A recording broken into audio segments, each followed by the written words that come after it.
Hey guys, thank you for joining me today on Godspot. I want to talk to you about understanding problems. In Philippians 4 verse 13, Paul writes, I can do all things through Christ who strengthens me.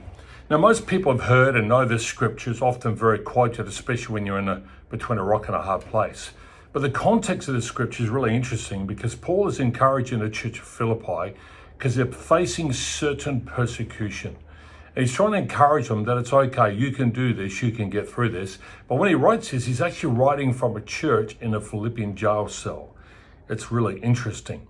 I read an article recently about problems, and the article was written by a man called Fletcher Spruce. And the article was titled, Every Dog Needs a Few Fleas.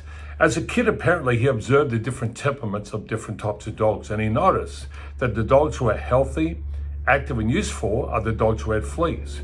But the dogs without fleas were often very lazy, unhealthy, and didn't really feel motivated to do much. The conclusion of this article was really interesting. It said every dog needed a few fleas to keep it awake, alert, and useful.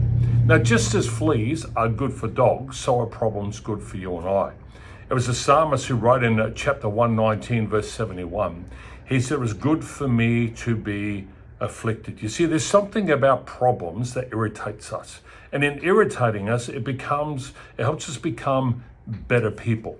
So let's consider a number of points. Number one, problems are everywhere.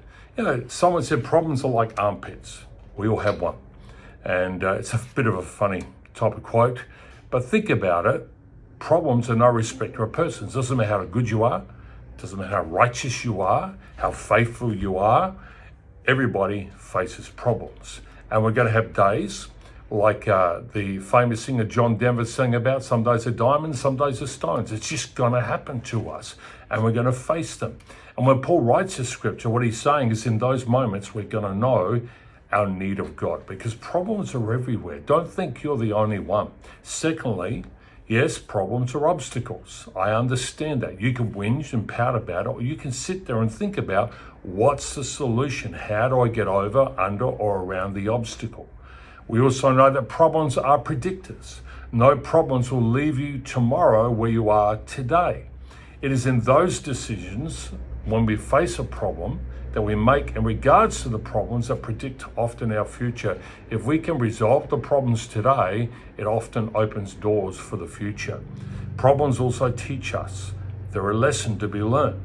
They teach us how to be flexible.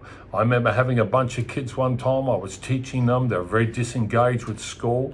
And so Dex hired me to try and go in and help them to be able to get an education.